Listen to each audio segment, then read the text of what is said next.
नमस्कार शेतकरी बंधूंनो, आपण आज थंडीमध्ये आपण वेलवर्गीय पीक घेत असाल तर काय होतं, थंडीमध्ये आपल्याला वेलवर्गीय पिकाची वाढ मनासारखी होत नाही किंवा जबरदस्त अशी वाढ पाहिजे, जसा शेंडा पाहिजे तसा निघत नाही. त्या ठिकाणी आपल्याला काय घेणं गरजेचं आहे.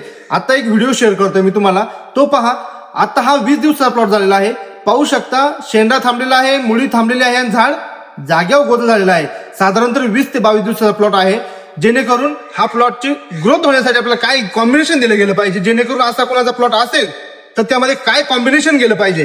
तर मी काय सांगेल तुम्हाला, ट्रान्सफोर्ड कंपनीचे न्यूट्री N21 मध्ये काय आहे, अमोनिकल नायट्रोजन आहे, पर केजी 20% नायट्रोजन आहे, प्लस सल्फर आहे 23%. आता हे काय करतं, हे आपल्या जमिनीमध्ये हिट तयार करतं. हिट तयार झाल्यानंतर शेंडा फास्ट निघतो. आणि जर मुळी थांबली असेल तर त्याला आपल्याला कॉम्प्लेक्स न्यूट्रिस्टीम हे द्यायचं आहे, जेणेकरून आपली मुळी थांबली असेल, शेंडा निघायला मुळी थांबली तर शेंडा निघत नाही.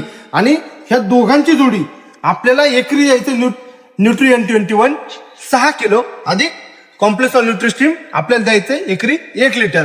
आणि याचा रिझल्ट आपल्याला 5 ते 6 दिवसानंतर लगेच जबरदस्त दिसेल असा रिझल्ट येतो. आणि ज्यांचा प्लॉट थांबला असेल त्यांनी एक वेळ नक्की ट्राय करून पहा आणि एक वेळ अवश्य भेट द्या. विघ्नर कृषी अवकाश निमगाव 6 बोरी आणि बेल्ला. धन्यवाद.